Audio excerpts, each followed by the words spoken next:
All right, it's good to be back with you. This is our final session on C.S. Lewis, but we will do it again in 4 years before that, because every church should have Lewis about every 4 years. Everybody should be catechized in Lewis. I believe it. They're really it's hard to find someone quite like Lewis, and so it's been a great journey. I'm thankful for the great questions, and oh, you need this on, don't you?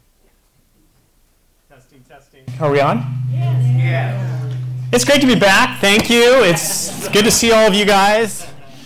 I've been very grateful for the questions and the interaction and the engagement. It's been wonderful.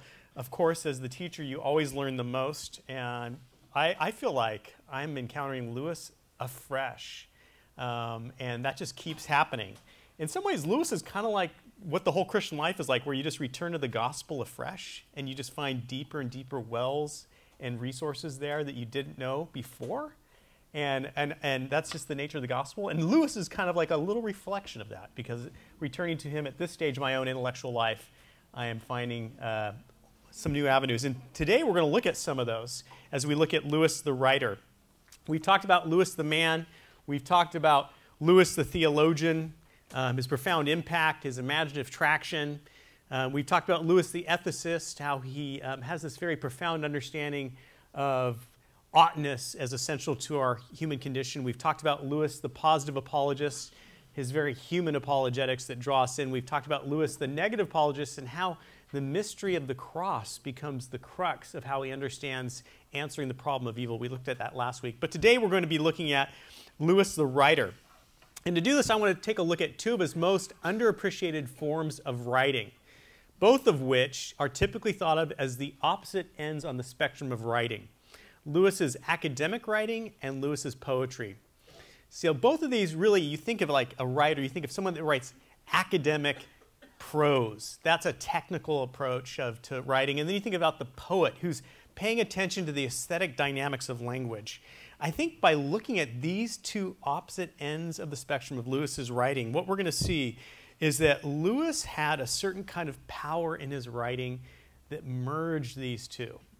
And so we're going to see how this kind of works today as we look at Lewis the academic writer and Lewis the poet. We did take a little bit of a look at Lewis the poet last week, and it was like, oh, we've got to go back here.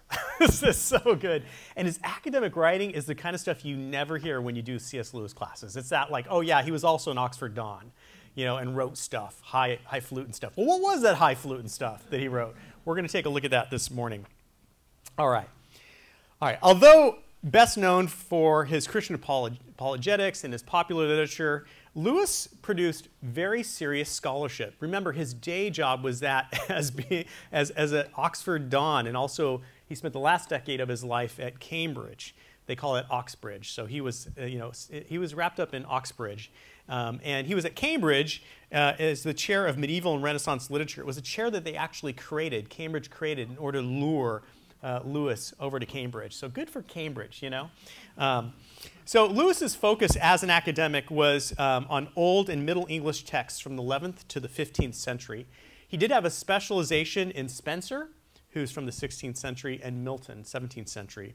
And so it's really hard, it's impossible really to do justice to all of his scholarly achievements. But what I do want to do is I want to pay attention to four of his important works as a kind of a window into Lewis the academic.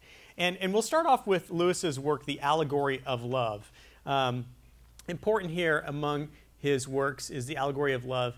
Neville Coghill described Lewis's The Allegory of Love as an explosion that took place in literature faculties throughout Britain. When this thing was released, it blew open all the different literature faculties throughout the academic world in Britain. He writes, when we recovered and shook off the dust, we began to look around to see whether any of the comfortable old landmarks were still standing. And in The Allegory of Love, Lewis actually, what he does is he explores courtly love. Courtly love is a study in courtly love. Courtly love is this paradigm of love in the Middle Ages, whereby we see the courtly lover must serve a woman as this paragon of beauty and virtue. And the woman remains remote, aloof, unavailable to the lover. So you think of Dante's love for Beatrice, right? This always reaching, who is this Beatrice? Like he's always going for Beatrice, or Petrarch for Laura, or Lancelot for Guinevere. These are all examples of courtly love. So Lewis pioneered approaching and also resuscitating major poets in the late Middle Ages in light of courtly love. Now, courtly love as a paradigm for looking at literature from the Middle Ages has fallen on hard times. But Lewis's work in the allegory of love has still remained important for a number of reasons. First, Lewis pioneered work on Roma de la Rose, which, if you know anything about the Middle Ages and literature in the Middle Ages, Roma de la Rose is probably the third most important work, besides for the Bible and Consolations of Philosophy from Boethius. And so Lewis actually brought that into the forefront and did groundbreaking work on this important text in that time.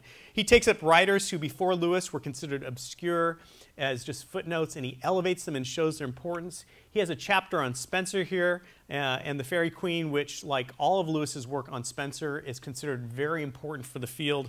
And he suggested a revolutionary reading of Chaucer. Indeed, John Fleming writes, Chaucer studies have more or less remained where Lewis put them in 1936 with the Allegory of Love.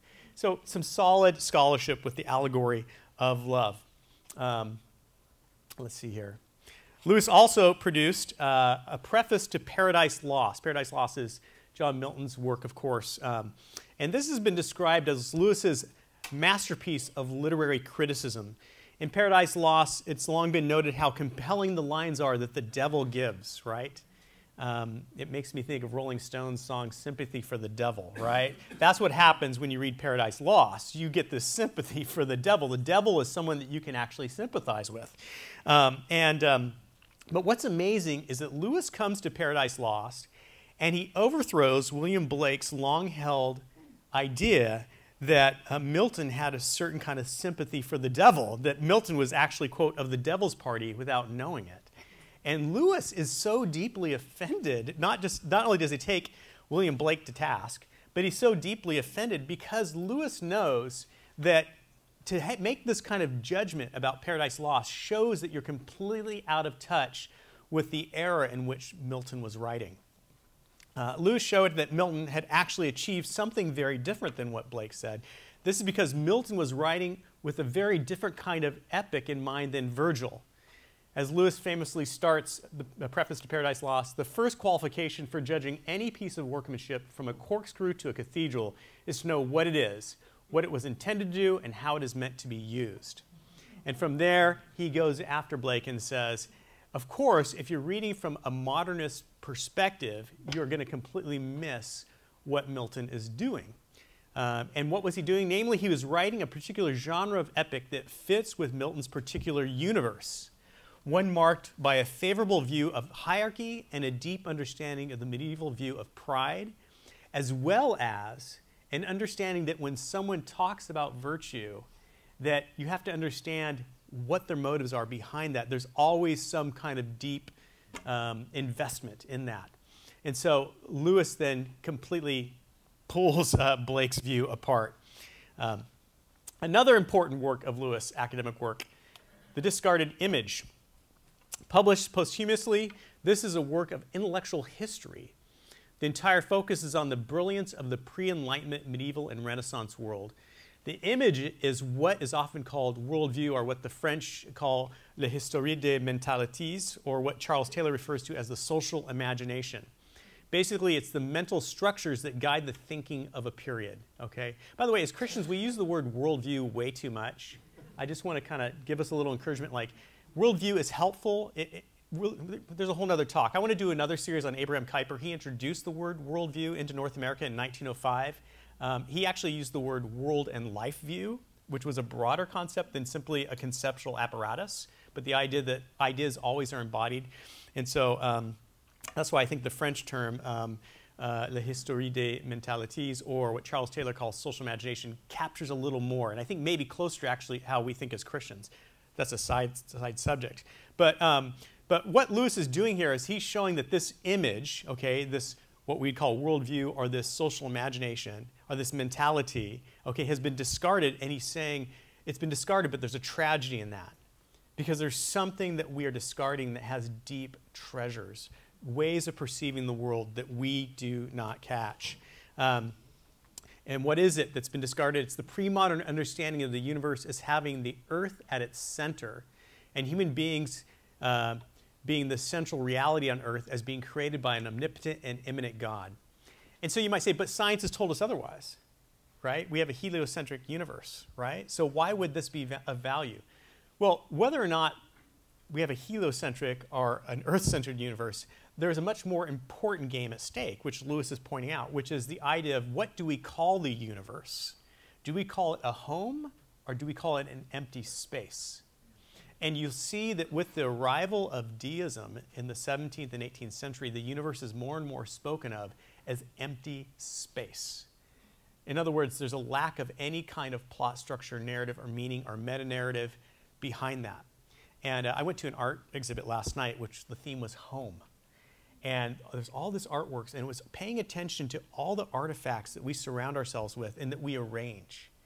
And the thing that was powerful about this was it's a microcosm of what Christians believe about the macrocosm of the universe. The universe is not just empty space. The universe is a home. And that's a profoundly radical view, but it has ecological implications.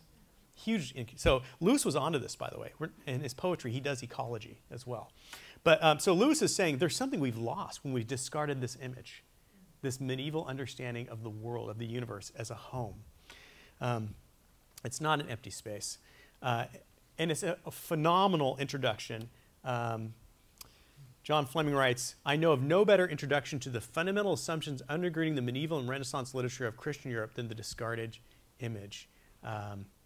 Yeah, it's really, really good. Is this where he has Pseudo-Dionysius, I think? I think there's a section on Pseudo-Dionysius in there. Angelic hierarchies, and what does it mean? We no longer think like this, because we live in a democratic age where we no longer think of hierarchy as having any value. But that puts us in tension with the Bible, okay? There's parts of that, where we are imposing. So we no longer think of angels and archangels, but that stuff's in Scripture. And Lewis is saying it might just be that not every social imagination is actually works with certain themes of the Bible. Each social imagination has resonances and dissonances, or maybe I should say, I'm not using the word worldview. Notice that. I'm using social imagination. Social imagination is broader than a worldview, okay? We all have the social imagination of a democratic sensibility as Americans, North Americans that have been through a democratic revolution. But we may have different worldviews regarding if you're an atheist or agnostic or a Christian. You see? So recognizing there's certain kinds of allegiances come from that terminology. Hey, you can get college credit for today. I don't know why I'm getting abstract. Let's bring it down. Okay, let's keep it on the bottom shelf. Some of you are like, oh boy, what did I do? What did I do? Maybe, can I sneak out? Okay, I'll try to keep it on the bottom shelf. Sorry. Okay. Yeah, but Pseudo-Dionysius is totally got to read Pseudo-Dionysius sometime. Phenomenal. He had a huge impact on Aquinas. Aquinas had a huge impact on Calvin. Calvin had a huge impact on our tradition, which is Congregationalist, but huge impact on Protestantism. All right. English literature in the 16th century. Now this is kind of like Lewis is basically rolling up his sleeves, and everybody that's in academia knows that sometimes you just have to produce something like this. The reality is, though, Lewis actually wasn't obligated in the same way that modern academics are to produce major works like this. But this was him doing a service. This is part of the Oxford History of English Language series. This is the kind of like stuff you do when you are an academic at Oxford, okay? And so Oxford History of English Language, if you just take the first 4 letters of that, you have oh hell. And that's what Lewis called this. He worked on it for 15 years, and he would joke around to his buddies that he had to leave. He had to go work on the oh hell. And, but this is the greatest single monument to Lewis's literary erudition. Like I said, it took 15 years for him to write it. His brilliant introduction, which is called New Learning and New Ignorance, offers what many consider to be the high watermark of the backdrop necessary to understanding the peculiar nature of humanism in Britain in the 16th century. Good books which are remote, this is Lewis, good books which are remote from modern sympathy need to be treated at greater length than good books which everyone already knows and loves. This is in his introduction, New Learning and New Ignorance. Bad books may be of importance for the history of taste, and if they are passed over too briefly, the student's picture of a period may be distorted. So this shows you two things about Lewis. Number one, Lewis thinks, and this is going to be a theme we're going to pull out in this lecture. Lewis is constantly challenging people to be aware of their natural postures. Their natural postures, their intellectual postures, the things that are familiar, the things that feel comfortable. If you spend your whole life avoiding those things which might put you in tension, you're going to miss a lot of reality. And so Lewis here is talking about, if you go to study a period, okay, don't just study the books that everybody knows and loves. Look at the books that you may not be drawn to. By the way, I've challenged this class before. If you're a Christian, I want to encourage you, when you open your Bible, I would challenge you to look at the books in the Bible that you avoid. The ones you haven't read in a long time. Lewis would say, go for those. Spend some time in those, because that is going to show your blind spot. If you're somebody that just, God is a God of such love and you're extremely tender soul and you can't imagine God's judgment, read the prophets. Spend some time where the prophets are like calling down fire, all right? If you're the person that calls down fire, don't spend so much time in the prophets. Go over to John, and start reading 1 John, but be aware of yourself and your natural postures. And that's Lewis is saying, do that as a scholar. But Lewis also demonstrates that in his own, he probably got that out of his Christian life, right? Out of him being a Christian. Because as a Christian, we're called to embrace, that's part of being a part of a church, right? Is that we have to sit next to people and love people that are very different from us. And this is part of our own health. So Lewis draws this out here in the Oh Hell volume that he did. And he shows us the brilliance of his ability as a reader of Spencer in this, and many other things he does in English literature in the 16th century, excluding, it's the subtitle, the title is literally English literature in the 16th century, excluding drama. So you know it's an academic work when you throw excluding drama with a little comma at the end. Okay, so what's the moral of the story? Here's the moral of the story. Lewis was a model of Christian scholarship. I don't know if you ever thought about this, but what is the difference between being a scholar and a Christian scholar? I remember asking when I first started my first PhD, I asked one of my mentors, I said, what does it look like to be a Christian scholar? And what is the difference? And there were some really interesting things that came out of that. And I can tell by looking at Lewis's scholarship that Lewis took not just being a scholar, but being a Christian scholar very serious. And so we see some of these marks. One of them is that Lewis recognized the sphere of his craft. The sphere of his craft. While he may not display the same kind of distancing of his apologetic works from his highly academic works one finds in, say, like Paul Ricoeur. Paul Ricoeur is part of the French laïcité school of thought, where you do philosophy. He was a Christian philosopher. Everyone should know who Paul Ricoeur is, but we don't, but that's too bad. But he was a Christian philosopher, profound Christian philosopher, who died in 2007, wrote some major stuff, okay? He was one of the surviving Huguenots, in France. But he would do his philosophy, hardcore philosophy, all right? And then over here, he would write his commentaries. That's part of the French traditions. That comes out of the French Revolution, the split between the world of religion and the world of the state, which you still see in French political life. But unlike Paul Ricoeur, Lewis doesn't have this radical distancing, but Lewis does recognize that there's different spheres. And when he steps into his academic sphere, his primary goal there is not to be an apologist. It's to develop understanding of English literature in the 16th century, right? And it's the same thing applies for us. If you are called to be a police officer, your job is not to evangelize day and night, though if opportunities permit, then that's great. But your primary focus is to keep people safe, to protect and to serve, etc., right? And that's okay.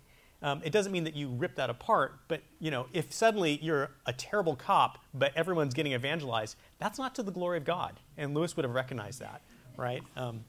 If you're a terrible parent, but you preach the gospel to your kids till they're blue in the face, that's not to the glory of God. Like, step up and be a parent if you're a parent, right? So Lewis recognizes. Another character trait of his Christian scholarship is civility. civility. He had a certain generosity toward his intellectual adversaries, which is really, really good. You know, Lewis had the capacity to engage in serious differences without becoming an ugly person. Wow, that is incredibly important. Something our culture no longer has the capacity to do. Maybe we need to do a whole talk on civility. That might be the next series, right? My mentor, Dr. Richard Mao, who was the president of Fuller, wrote a whole book on Christian civility, the lost virtue of Christian civility. Lewis was marked by this. Now, this is really interesting, and we're going to see this when we get into Lewis's poetry. But one of Lewis's major interlocutors was T.S. Eliot, right? And T.S. Eliot and Lewis, there was some tension there, okay? And we'll get into that a little more in just a little bit. But Lewis writes this. If I make Mr. Eliot's words the peg on which to hang a discussion of this notion, this is him beginning to talk about, I can't remember what the subject was, beginning to talk about something, and he says, well, T.S. Eliot says this. And then he adds this little parenthesis. If I make Mr. Eliot's words the peg on which to hang a discussion of this notion, it must not, therefore, be assumed that this is, for me, more than a convenience, still less that I wish to attack him qua Mr. Eliot. Why should I? I agree with him about matters of such moment that all literary questions are, in comparison, trivial. So, like this capacity to recognize the person that you're engaging with and to not get personal. And this is hard. It's really hard. Social media has shown we all come up short in this area. And that's we need to do a whole thing on social media too. But okay, all right. So some more observations regarding Lewis the academic. I already mentioned his erudition. He knew about as much as could possibly be known from reading the primary sources in his field. He had a supremely supple imagination. He had a certain historical sympathy. He was able to make surprising, illuminating connections with various categories and showed a vast learning. In other words, he was a good scholar. He just didn't show up and see it as an opportunity to evangelize. He took serious what he was doing. As the scripture says, whatever you do, do it heartily as unto the Lord. He did it heartily. He embraced that. And we need Christians that are going to enter into their field and produce excellence, that are going to abandon themselves to that field to know it better than anybody else. This is why we are still reading Lewis, is because he wasn't doing, excuse me, but crappy work. If he was doing crappy work, we wouldn't be having a class on him right now. But he applied himself to his craft and gave himself to it. Another mark, articulation.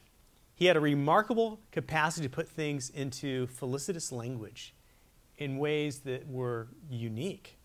It helps if you're a master of English. I mean, he really knew English. It helps if you also have Latin and Greek like down, where you're like writing poems in Latin, you know, where you're going straight, when you start getting interested in Christianity, you go straight to the Greek text. Okay, that helps. So, you know, he has a capacity with languages. But he'd internalized these original languages, and he had a vivid sense of what the original languages said. So Lewis scholars often note that Lewis's prose is so good with his academic writing because Lewis has a certain kind of concision and clarity of articulation. And that's what, if you work at writing, you'll notice that Lewis has this capacity to say things in their very simplest form, not always just big, long abstractions. Right? I'm looking at Bob Verberg, who used to teach English. Like, it's really important. If you can't say it simply with clarity, then you're not a good writer. You need to be able to do that, right? And then you also need to be able to put together very complex ideas in a way that someone can follow. So he's able to do that. He had the capacity, and we've mentioned this, but he had a capacity to enter into an epoch that was unique. He was an intellectual historian. And what that means is that he was able to follow and trace the history of ideas. And we need more Christians that are intellectual historians. Or maybe I should say it this way. We all need to become more in tune with the way in which predominant thoughts shift over time, especially the more we enter into a post-Christian age, in which, and I'm talking about North America here, where the fundamental assumptions of our culture are more and more not our assumptions. Okay? if you were in the first service and heard Pastor Josh preach on the difficult sayings of Jesus regarding sexual ethics, to me it was like, wow, I'm so grateful that we have somebody getting up and giving such a compelling and articulate presentation of what Jesus is really saying, because we're hearing less and less of that today in our world. And there's reasons for that. And to understand why those reasons are there, which is a whole nother, Freud's influence in Lewis's 20th century, we're still living with, we're seeing now that kind of working itself out with a lot of all the stuff that's going on today. So he had this capacity to enter into an epoch. In many ways, this is the mark of what he accomplished. In his own words, weaving the backcloth. He loved to weave the backcloth of a literary work. And so when you're looking at principal works in the medieval Renaissance literature like Dante or Milton or Spenser, Lewis had this capacity to enter into the thought world of that epoch, not only as a scholar, but as one intellectually convinced of the major ways of thinking in that epoch. Now, this is where it gets interesting. See, Lewis himself realized that he was odd. That he was someone who actually did not buy into the major assumptions of the epoch he lived in. And he'd immersed himself in a different epoch with some of the brightest and best minds, and he recognized that that was his true home, intellectually. It's quite a place to find yourself in. But then Lewis says that if you actually find yourself convinced within another epoch, you are the best person to study that epoch. As the student of Milton, my Christianity is an advantage. What would you not give to have a real live Epicurean at your elbow while reading Lucretius? If you're a Christian, the good news is some of the greatest works that have been produced in Western culture will feel native to you, right? Milton's Paradise Lost or Dante's Divine Comedy. You already have an inside. And Lewis was convinced of the epoch. So what does this come to? Well, one of the things that you see emerging with Lewis's idea here about the importance here of actually having a certain kind of love for what you're studying, that's important, and that's a very strange thing to say, right? But in the middle of the 20th century, the height of modernism, where there's this kind of idea of objectivity, where if you could stand back and critically see everything, Lewis is saying something very different. He's saying having a critical distance where you separate yourself from something, that actually keeps you from knowing it in certain ways. And that if you actually have a love and affinity with something, you're going to be able to understand it much clearer, right? This is a radical thing for him to say. But what he's talking about here is something that scholar N.T. Wright calls the hermeneutics of love. The hermeneutics of love. To understand the meaning of certain things requires certain postures. And I know this isn't the kind of thing you should say in a university, because we have this naive, in the postmodern university, now we've gone the opposite side, right? Now it's all about power. It's a hermeneutics of power and who gets to declare what somebody is saying. In the modern period, in the height of modernism, it was who gets to distance themselves and be the supreme reasonable self that gets to then impose reason upon whatever is being said. But Lewis is going back to the pre-modern understanding that knowledge at the end of the day requires a certain kind of posture of humility and affinity. It's actually what causes us to know somebody in a personal relationship. If someone wants to get to know you, they're going to have a certain posture towards you, and they need to show a certain kind of affinity. And if they don't, you won't let them get to know you. And so Lewis here says that, and this is one of the key character traits that emerges, he wants to disabuse his age of the idea that knowledge is something that is available to everybody just by virtue of applying reason. There's an awful lot you won't know. And then Lewis even goes farther and says that, and if you don't have any kind of sympathy for the subject you're studying, you are the worst possible person to be a scholar in that field. Which I really appreciate this. I did some doctoral work at the Free University in Amsterdam. And one of the things that I liked about the program there is the people that are teaching in the religious studies programs, The person that's teaching the Quran is a Muslim. The person that's teaching Christianity, like my doctoral mentor, loves Jesus. He loves Jesus. And he's teaching systematic theology, And that's the person you want to have. A person that because there's a certain kind of window. If I come as someone that already has an oppositional view, there's something I'm not going to get. So Lewis had a profound, and by the way, that applies entirely to Scripture.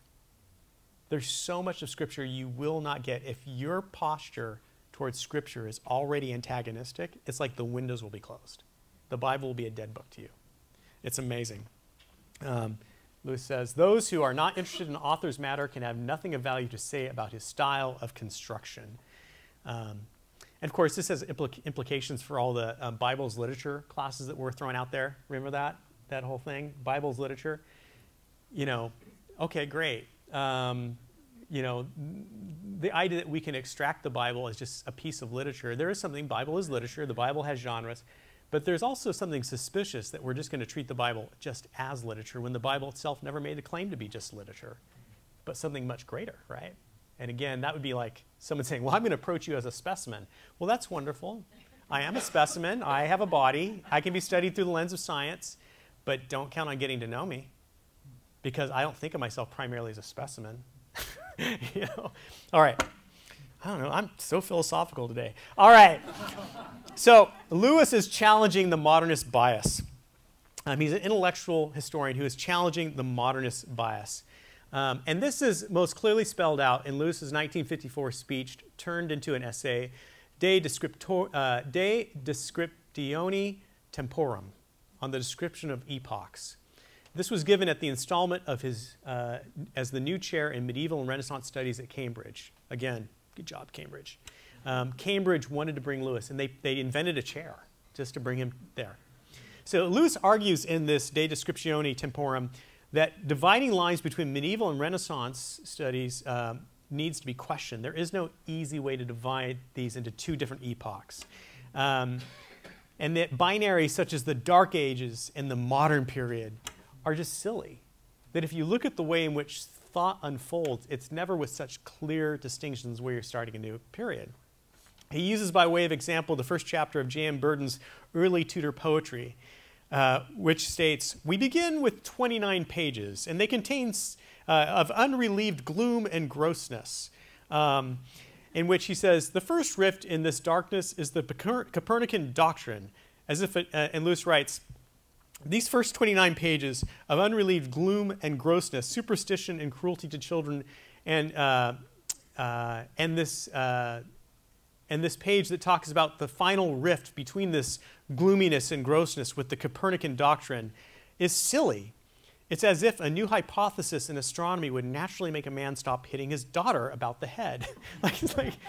It wasn't like you have all this dark ages and this period of darkness and gloom and people are just backwards, and then suddenly there's this idea that of the Copernican doctrine, and suddenly all of life changes. That's just not the way the world works. Lewis even goes on and says, what is the real Dark Ages? He says, when ancient barbarians could not read Virgil, or when today's barbarians can't read Virgil. He writes, we've lived to see the second death of ancient learning. In our time, something which was once the possession of all educated men has shrunk to being the technical accomplishment of a few specialists. As for the area and the tempo of the two deaths, if one were looking for a man who could not read Virgil through his father, though his father could, he might be found more easily in the 20th century than in the 5th. Yeah, you can hear some angst here. Like Lewis feels that we have lost the capacity, some very important capacities. And we've lost kind of the inheritance of some of the greatest thinking and some of those profound thought. And I know that there is, this is a very, you can see where Lewis falls on this discussion, right? But Lewis really believed that it's a great tragedy that people were no longer immersed in some of the great classics, some of the brightest minds that had come before us. And I'm going to say unashamedly, as someone that used to teach in a humanities program, I completely agree with Lewis. I mean, if you are talking to somebody and they have no idea where they're getting their ideas, they have no, you'll talk to people, it's like, don't you understand you just parroted Machiavelli? And you think you're being original.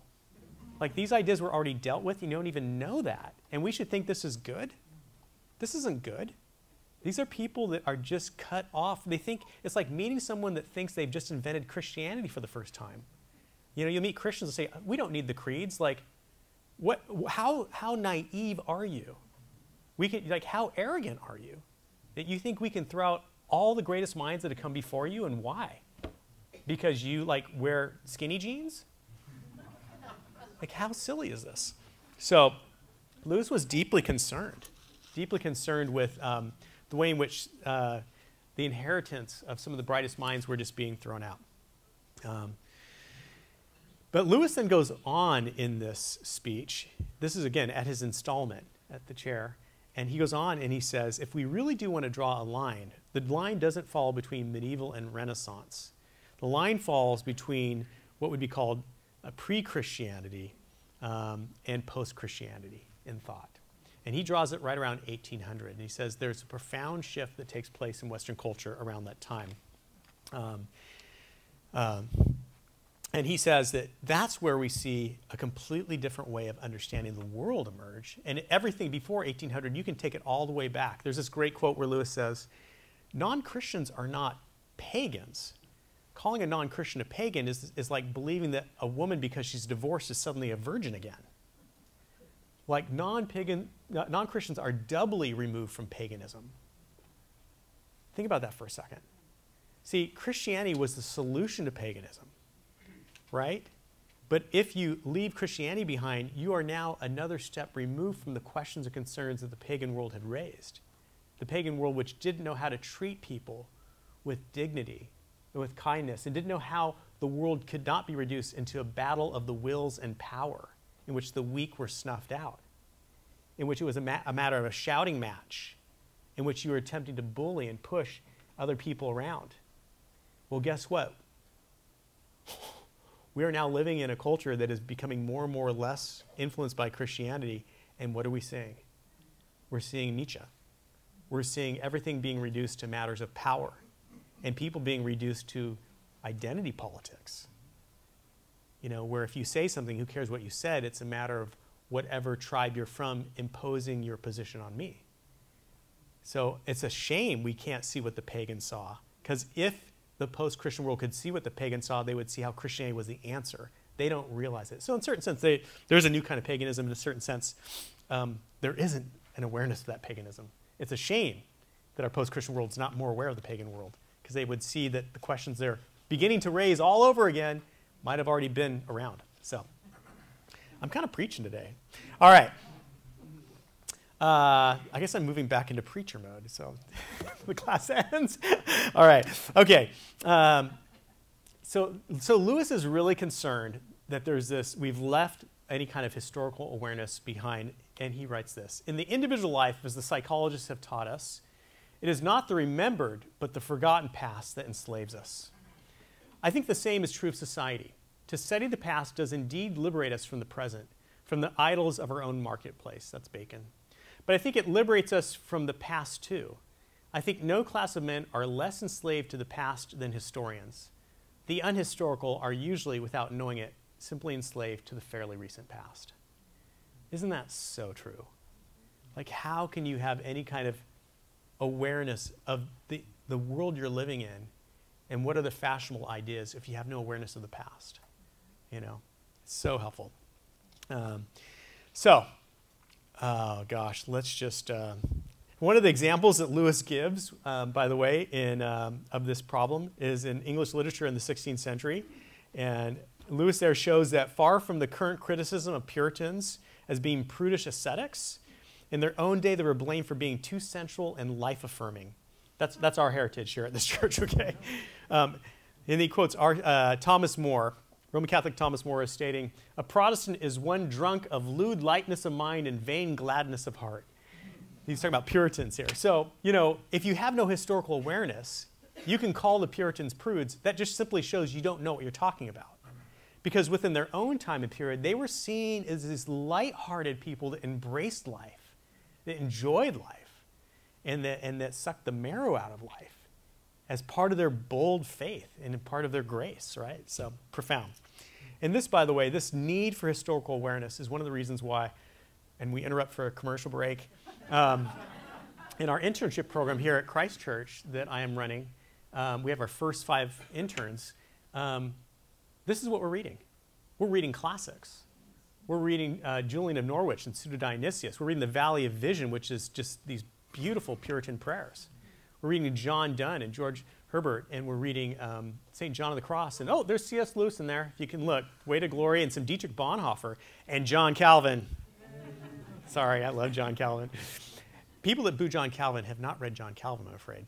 But anyways, just kidding. I mean, I bet people read it. I'm like, how did you not just love that? Okay, so, but the point is that for every contemporary book, I have them read 2 classic books because it's easy for them to think in terms of identity politics. It's not hard for them to want to know about theology and race. That's a natural question for them, and that's a good question. Theology and gender, those are important questions. And the church needs to address those questions because they're pressing questions for our culture. But if we start there and we never leave there, what we've done is we've left people abandoned to the current wind that is so pressing, and we haven't immersed them actually in a radically different way of looking at the world.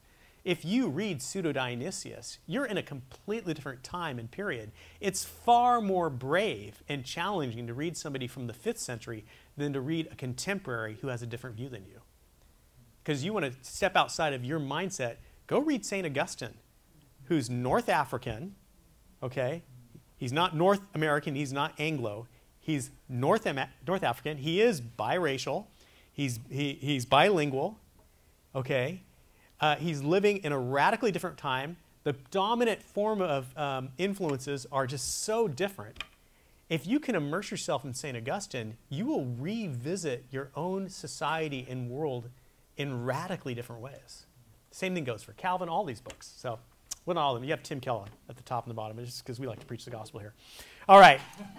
So, and by the way, this, by the way, is kind of the crazy making when you do know the history. When people say, oh, well, you're a Christian, well, what about the Crusades? I'm always like, what are you talking about? Like, that's, what do you mean by that? What about the Crusades? Well, what Christianity, they caused the Crusades. It's like, well, you know, I don't know if you know this, but the separation of church and state hadn't even been thought of yet. So it's kind of like blaming people in the 3rd century for not having the internet. Like, there was no other option. You know that, right? And by the way, the fact that you're asking about what about the Crusades just shows you don't even know your own indebtedness to Christianity. Because who said, you know, give unto Caesar the things that are Caesar's? That was Jesus. The fact that you can criticize Christianity because of the Crusades shows you don't even know you're borrowing the capital of Jesus, who centuries ago challenged the idea that the most powerful political authority is what establishes the religion. And so, thank you very much for establishing my worldview by asking what about the Crusades, you know? And by the way, and you're welcome for the work that Christianity did in order to put you in the position where you can ask that question, right? But if you have no historical consciousness, then you don't even realize that you're criticizing something you're actually indebted to. Okay. I am so preachy today. All right. Sorry. Okay, let's go to the other end of the spectrum. Lewis the poet. Lewis the poet. And we did get a chance, I don't need too much here, we did get a chance to do a little bit of Lewis's poetry last week. This has been, the probably reason I'm talking about this is because this has been the big aha this round for Lewis. Lewis, you just have to go in layers with Lewis. You just, you do a little more, you do a little more, and then you just keep hitting more and more gold. The next time, I'm going to do the letters of C.S. Lewis. That's my next, I really haven't done justice to those. But this time I got into some of the poetry, and last week we looked at Lewis the searing, burning atheist, who was just, some of his early poetry, right? It was so, like you got the visceral Lewis. Like, oh, this guy really was an angry, angry atheist. And so, but there's so many other things going on in his poetry. It's surprising. And you can see it there on the screen. I took my dust jacket off because books are like my idol. Like when someone borrows my book, it's like me like sending my daughter out somewhere. Like, you better like treat that book well. If anything happens to that book and it comes back damaged, it's not going to be good for you. Like, my books are very personal. So I took my dust jacket off. I actually like went back and forth. Well, I could show them the dust, but it could get ruined in the bag. This is kind of the crisis I have in the morning, right, before I teach this class. But they have the slide of the dust jacket. So there's the dust jacket. So, and I actually just reached out to Don King. Facebook's amazing. You can just do a Facebook search. There he is. I sent him a personal message on a note. Thank you so much for your book. What a world we live in, right? But the collected poems, it's not the complete poems. The collected poems, this is a great volume. It has blown my mind. And I mean, I had seen a few, and the thing that's so fascinating is just there's all these Lewises you didn't know existed when you start reading his poetry. Interesting. I mean, he becomes a very round character. So we need to remember, as Owen Barfield writes, that for the first 2 centuries, poetry was Lewis's burning passion. His great ruling passion was to become a great poet. At that time, if you thought of Lewis, you automatically thought of poetry. So poetry was a huge part of Lewis's life. But then it raises the important question, like, why is poetry always seen as secondary to Lewis, right?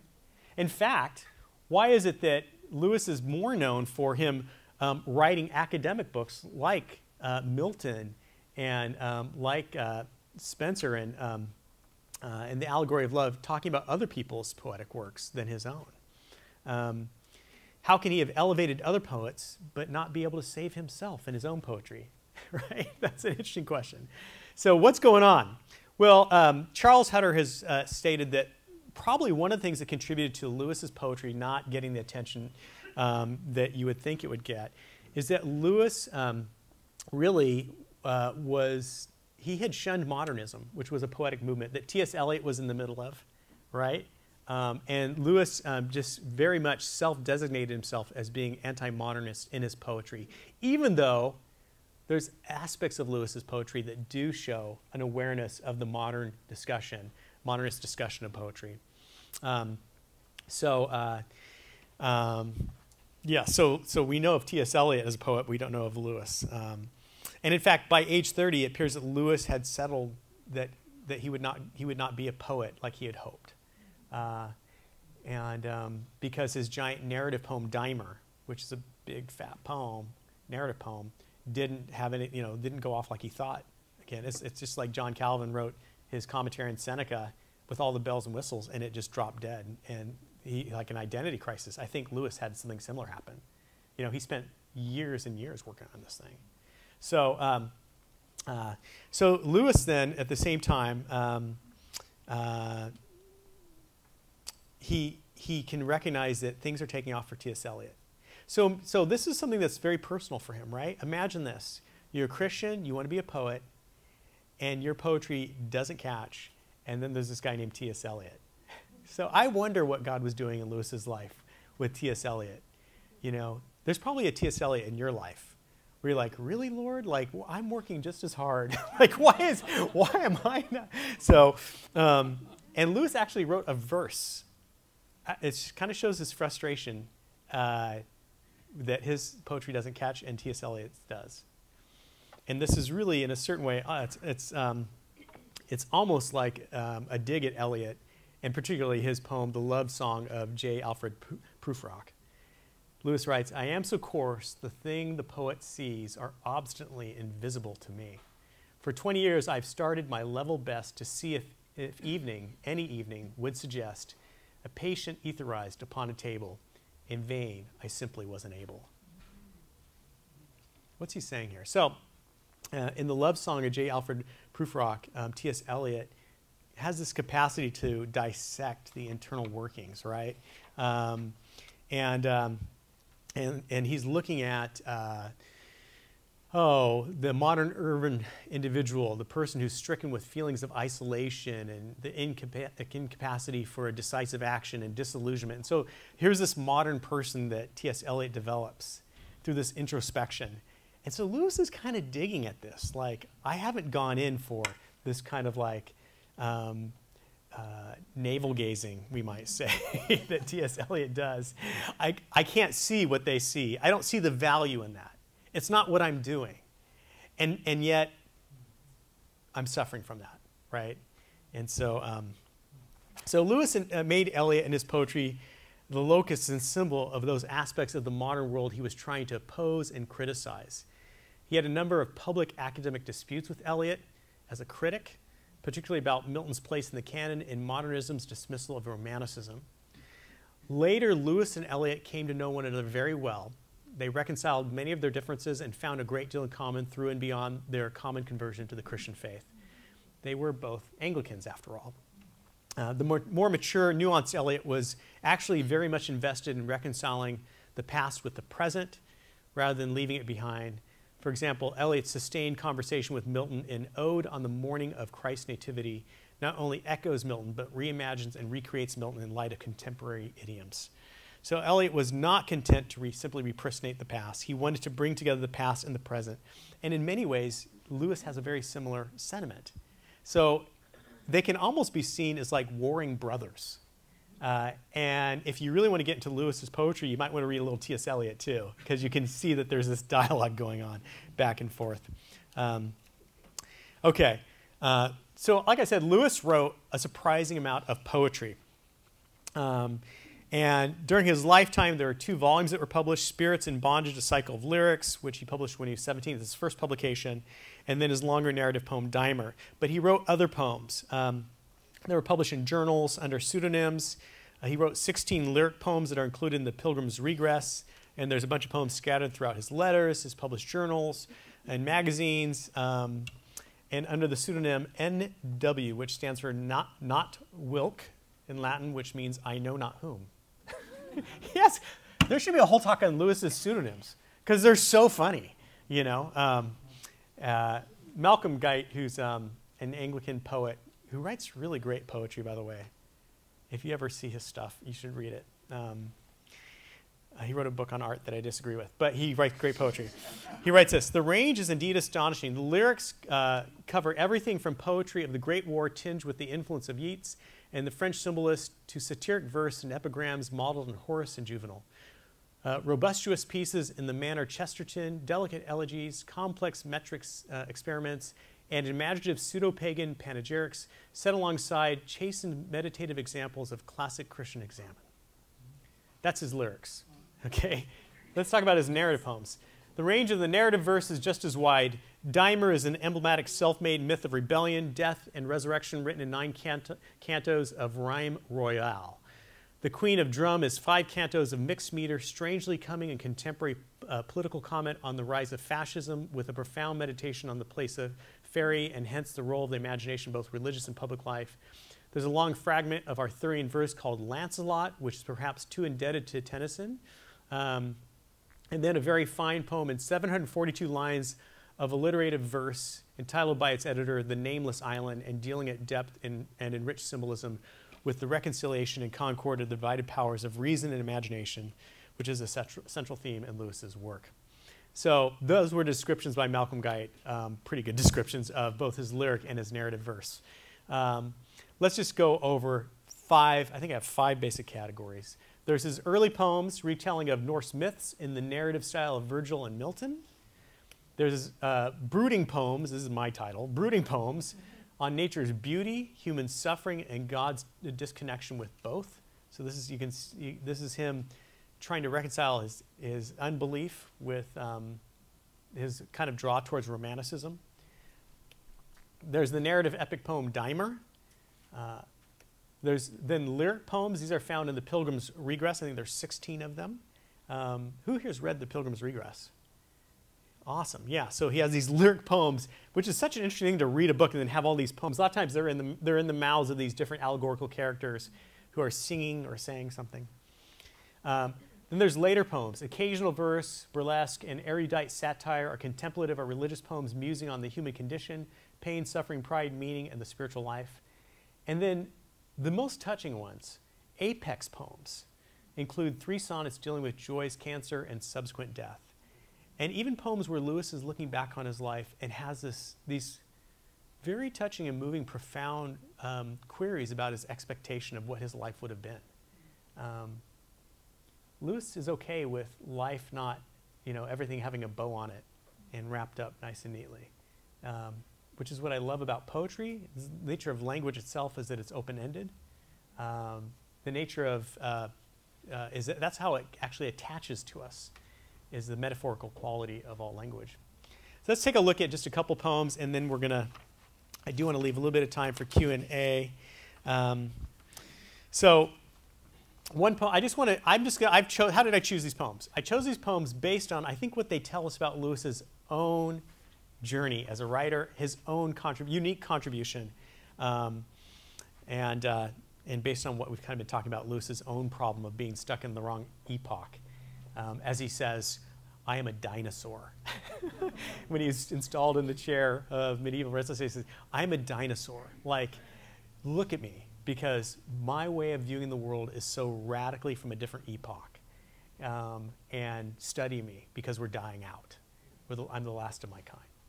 So this is called, the poem is called The Country of the Blind, and it's taken off of that saying that in the land of the blind, one eye is king. And Lewis is saying, no, that's not my experience. I have one eye into another epoch, and it doesn't feel very kingly. It feels actually quite the opposite. Hard light bathed them, a whole nation of eyeless men, dark bipeds not aware how they were maimed, a long process, clearly a slow curse, drained through centuries, left them thus. At some transitional stage, then, a luckless few, no doubt, must have had eyes after the up-to-date. Normal type had achieved snug darkness, safe from the guns of heaven, whose blind mouths would abuse words that belonged to their great-grandsires, unabashed, talking of light in some eunuch, etiolated, fungoid sense, as a symbol of abstract thoughts. If a man, one that had eyes, a poor misfit, this is Lewis, spoke of the great dawn or the stars or green-sloped sea waves, or admired how warm tints changed in a lady's cheek. None complained he had used words from an alien tongue. No questioned. It was worse. All would agree. Of course, came their answer. We've all felt just like that. They were wrong, and he knew too much to be clear, could not explain. The words, sold, raped, flung to the dogs, now would avail no more. Hence, silence. But the mold warps, with glib confidence, easily showed how tricks of the phrase, sheer metaphors, could set fools concocting a myth, taking the words for things. Do you think this is a far-fetched picture? Go then, about among men now famous, attempt speech on the truths that once opaque, carved in divine forms, irremovable, dread but dear as a mountain, mass, stood plain to the inward eye. This is a heartbreaking poem about what it's like to be a Neanderthal in the land of modernists, where you can see things, and Lewis could see things because he had been immersed in the medieval period that no one else could see. And then when he opened his mouth and he spoke of those things, other people couldn't hear, which is actually the truth. The truth of the matter is that, I mean, it's actually kind of an experience as a Christian, I think. When you've been illuminated by the Holy Spirit, you keep speaking English, but you can see things that people around you can't see. And then they want to impose their own language or ideas upon what it is that you're saying. You know? So Lewis is talking about this experience of what it's like to be a medievalist, to be a dinosaur, to be an academic Neanderthal who's rejected modernism. But also as a poet, maybe, whose poetry has been missed. So you hear also this kind of theme with T.S. Eliot and modernism and how his poetry was missed. It's a poem that develops the idea that in the land of the blind, the one eye is not king, but it's just simply luckless. A luckless fellow who people say, yes, yes, we get it, but they remain unseeing. I want to recommend you spend some time with The Country of the Blind. Again, these are just teasers. I'm just teasing you right now. Poetry's so rich, right? You're not going to get it on the first round. People are like, I didn't get that. Like, of course you didn't get it. This isn't a amuse-bouche, okay? That's all it is. I'm just kind of like trying to whet your appetite so you go into the poetry here. I like this one. This is really appropriate for paradoxes. This is the apologist's evening prayer. Okay? All of you want to be apologists that are Hugh Ross groupies. Listen up. For all my lame defeats and much more from all the victories that I seemed to score, from cleverness shot forth on thy behalf, at which, while angels weep, the audience laugh. From all my proofs of thy divinity, thou who wouldst give no sign, deliver me. Thoughts are but coins, let me not trust, instead of thee. Oh, you need another one. Thoughts are but coins, let me not trust, instead of thee, their thin-worn image of thy head. From all my thoughts, even from my thoughts of thee, O thou fair silence, fall and set me free. Lord of the narrow gate and the needle's eye, take from me all my trumpery, lest I die. The inadequacy of words to communicate who God is, of words to communicate to other people in arguments, the inadequacy of words, which is something that every poet knows. They're stretching the language to its breaking point. That's what poetry is. Poet's job is to help us to understand the very range of language, what it can and can't do, and to hopefully push it a little farther for humanity's sake, right? And that's what Lewis wanted to do. But if you're in that job, if that's your job, you realize the limitation of words. And anybody that's a writer comes up to this like, we all recognize it, right? And yet that's all we have. And at the end of the day, apologetics, I love this prayer because at the end of the day, sometimes it's God's silence. I mean, all your great arguments at the end of the day are not going to win the day. I think J. Gresham Machen said that the ultimate apologetic is just simply your life. The silence of a life well lived has a power that all the words can never contain. So I love that. Here's a very similar theme, a footnote to all prayers. He whom I bow to only knows to whom I bow. He whom I bow to only knows to whom I bow. When I tempt the ineffable name, murmuring thou, and dream of Phadian fancies and embrace in heart symbols I know which cannot be the thing thou art.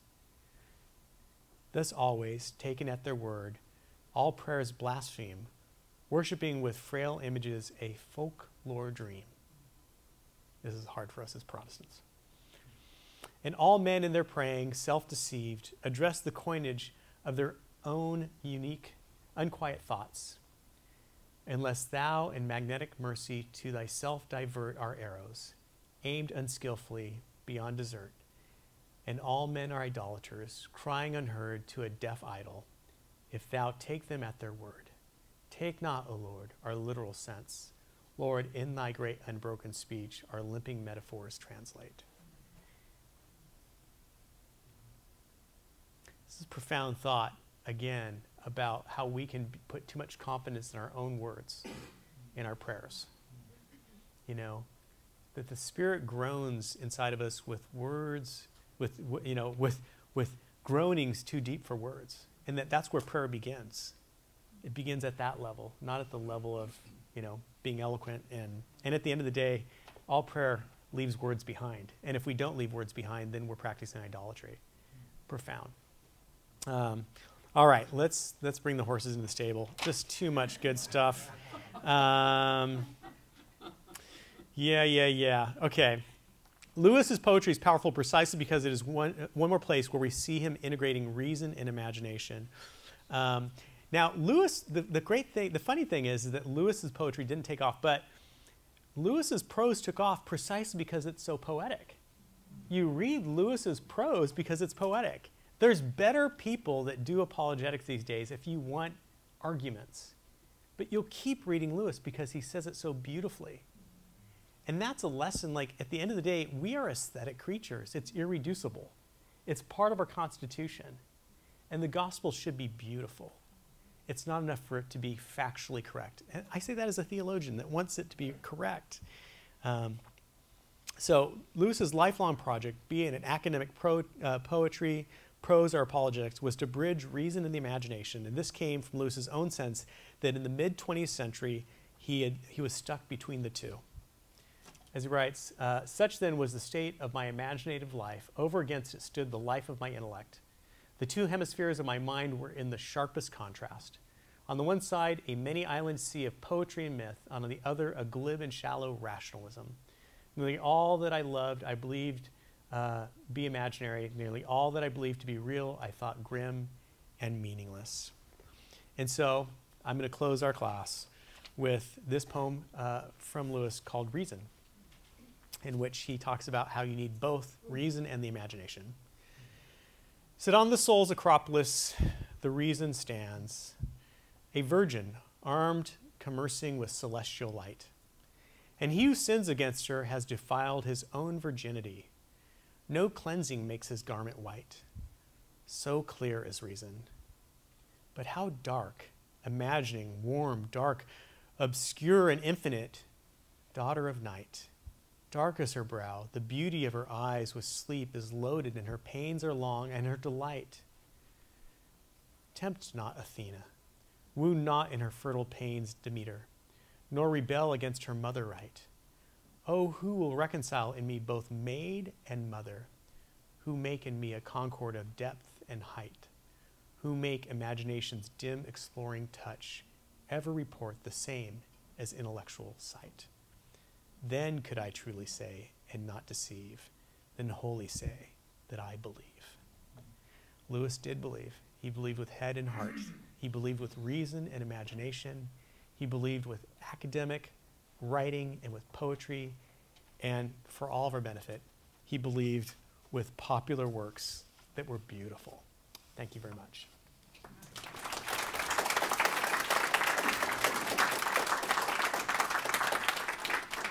We do have some time for Q&A, about 8 minutes. Yes, Bob. So a couple of questions that are kind of related to the same thing. What would you say to a person that said, because of your love for the subject, you cannot possibly be objective when you study the subject? And then a kind of related question would be, what is it that you gain from your love of subject that you would not gain otherwise? Those are great questions. Yeah, really good questions. So the person that say, because of your love of the subject, you can't be objective, I would just simply say, well, when you say objective, what do you mean? Because there is no nowhere. Everybody is coming at something from a somewhere. And so I'm just simply saying that I'm coming from a somewhere where I have previous experience that draws me into the subject and helps me to relate to the subject. And so I like the question a lot. What was the second half of the question? What is it about your love for the subject that gives you insight more than somebody else? What is it about your love for the subject that gives you insight more than somebody else? And I would say that, of course, there's the way in which if you love something, you're propelled to know it. But I think that this is part of the mark of viewing the world as ultimately about persons in communion. When we talked about Lewis's theology, the Trinity, right? The ultimate reality is persons in communion. The ultimate reality is not dead, empty space, that it's persons in communion. And if you believe that, then you believe that knowing at the end of the day always involves postures. And so part of it is just simply part of my Christian, well, you'll say worldview, or I'll say worldview. Part of my Christian worldview is that there's a certain posture that is part of all knowing.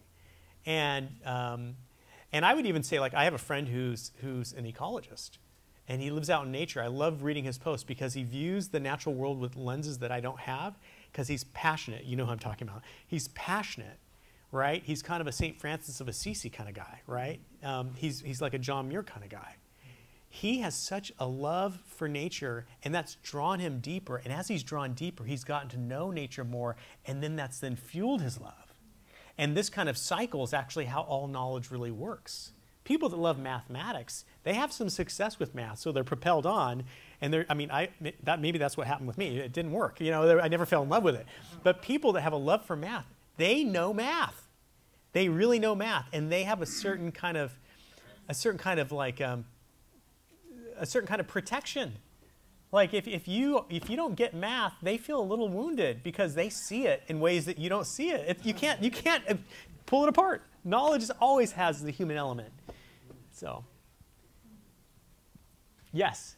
Did C.S. Lewis go through periods of poetry, academic prose, like Picasso had a blue period, or was he writing everything all the time as part of who he was?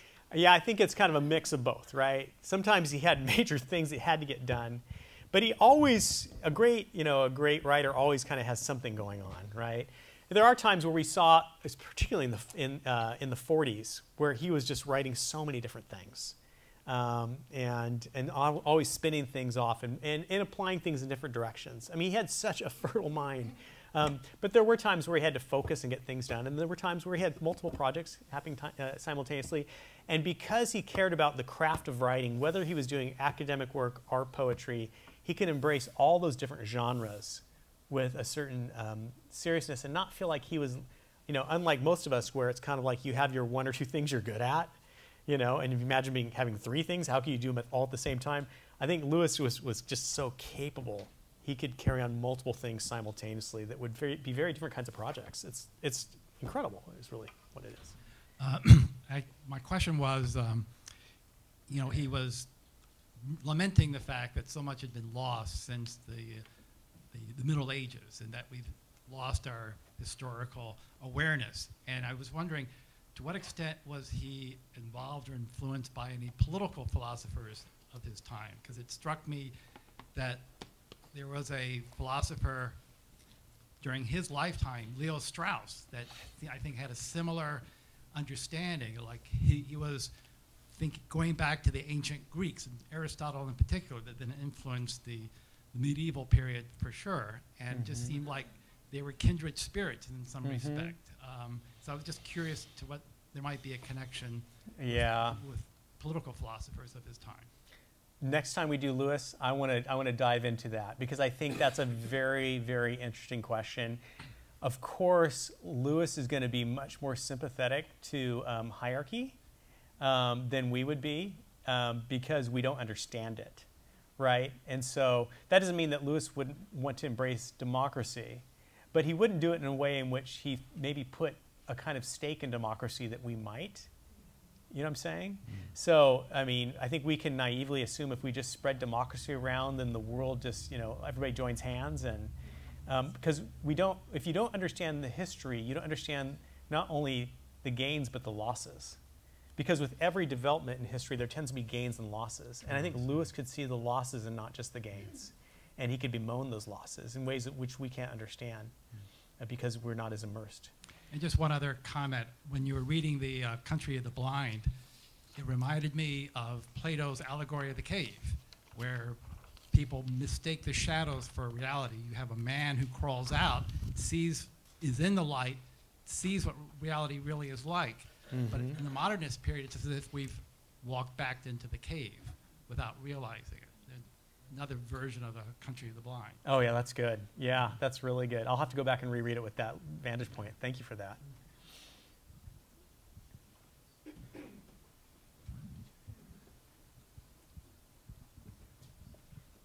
No, I was just wondering about Lewis before he became a Christian and then afterwards, and how, as we read him, we see the Christianity in him now. And because of that, that builds a bond between us and him as Christians, but only as Christians, because the Holy Spirit does that to us. And I guess this is more just of a comment than a question, but there seems to be a definite difference from before and after that we all experience with him, I suppose. Yeah. I'll be honest with you. I think one of the reasons I wanted to introduce C.S. Lewis is because Lewis has the capacity to make our Christianity strange again. And one of the problems when you've been a Christian for a number of years is your Christianity is no longer strange to you. And it should be strange. And when it becomes comfortable and familiar, I think it's not the kind of New Testament Christianity we see, where people are awakened to the radicalness of who Jesus is. And Lewis now can offer us a capacity to see kind of the depths and glory of, he's a great guide into recognizing that our faith is not everything we've wound it up to be, that there are other vistas. It doesn't matter how old you are or young you are, there are more vistas. And until we until we're willing to step into our faith being not only comfortable but deconstructed, for it to be reconstructed, I mean, that's really the Christian life, is the deconstruction and reconstruction of the gospel in a living way, in a powerful way in your life, right? That's the journey of the Christian. That's the pilgrimage. And so I think Lewis can be helpful on that pilgrimage because, I mean, this round I read some poetry. I thought, wow, Lewis. I mean, I've seen different lenses of Lewis, right? So these voices, I guess, and this is kind of related to why I thought this was a very valuable introduction to Lewis, is because Lewis was so immersed in the medieval period, not like everything was great there. I mean, you can read, there's a famous book called Early Modern Rituals, and it's all about like some of the terrible things that took place in Europe in the Middle Ages, like some of the crazy practices. You're like, how could these people be Christians and do this stuff, you know? But then there's other things that are just beautiful, which we can't comprehend, which we need to reclaim. And I'm guessing that future generations will look back on ours and think like, how did these people not get this? Were they barbaric? Were they crazy? You know, they will look back on ours. How did the Christians not stand up at this point? Why did they not do this? And so this is why, again, maybe this is the theme. It's so important to have somebody like Lewis that awakens us to our own historical situation. And I did want to give you this quote by Wilhelm Dilthey, who was a 19th century German philosopher, who talks about Nachterlebnis, which is the capacity to think as a real inhabitant of thought, of the thought world of another time. And as a Christian, you're both drawn to other Christians from other historical periods, but then you also, if you do it justice, it'll actually awaken you in ways you couldn't have been awakened if you were not true to that. If we just impose ourselves, if you just make C.S. Lewis this, North American evangelical that, is living right now, versus this guy that's smoking a pipe, already we're like, well, we don't do that. I don't see Pastor Josh smoking a pipe, smoking a pipe, and, someone that's a little strange. It's like the poetry. He pushes your expectations of what Christianity is and isn't in a way that can help you be aware of your own commitments and the way in which you're following Christ. But Dilthey says this: within my own experience, as in that of most people today, the possibility of experiencing religious states of mind is narrowly restricted. So he's writing as someone who's doesn't really believe religion can do much. He's kind of secular in his outlook. Yet when I make my way through the letters and writings of Luther, I experience a religious event of such eruptive force, of such energy, such a matter of life and death, that it transcends the possible lived experience of anyone today. In short, we humans limit and are determined by the realities of life, and therefore are only set free by historical understanding. So if you're a secular German, you have no clue about the power of religion unless you immerse yourself in the writings of Luther. And if you do, if you really gave yourself to that, you can become aware of the power of religion, which your own secular, German society will not let you know about today, And the same thing's true. So that's called Nachterlebnis, is the German word for when you enter to another life. So I hope you enter to Lewis's life. Hope he's your Nachterlebnis. So. Yeah, one more. We'll take one more, and then I have to go, unfortunately. You mentioned the past, looking back at the past. The thing about the historians, and I like that because, a phrase I heard growing up was the worst place for a man to park his car is in the past. I don't know what it means. It always stuck with me. I'm still trying to figure it out. But I always knew that when you're looking back, you can't look forward. But it was such a great justification that you read that he says historians are more equipped to look at things objectively. Yes. Which I always try to do. It's hard for me to get into political discussions with my friends because I'm more looking at what the whole human experience is than just these 20 or 30 years, and we don't even know what they'll mean in the future and all that. I'm wondering how to reconcile spending so much time looking at where we are and what it means, but still taking responsibility of where we're supposed to go. The man with the one eye, he's not from that world anymore. Does that mean we just die? Or what from that? What do we use our past to blaze into our future? Because that's the thing that I struggle with. Yeah, and I have to say this idea that we just simply repristinate the past, I think, is also just as terrible. You can become the kind of person, and I meet a lot of Christians that know church history that do this, and they just want to slam history in reverse as if that's the answer. And we don't live in the middle of the 20th century where modernism is we live in postmodernism, and now we're even living within what would be called late modernism. And so this is our time period. What kind of challenges do we have today? So historical awareness can be a great help. But if you simply want to retreat there, you have parked your car in the past. I like that, Adam. That's really, yeah. Don't park. I don't want that to be the takeaway today. Park. Almost 40 years. It's been a delight. Thank you so much for coming. And yeah, it's been great. Thank you.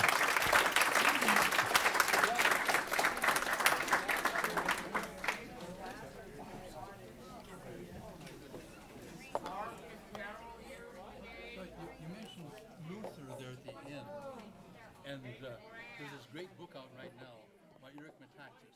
Have you read that? No.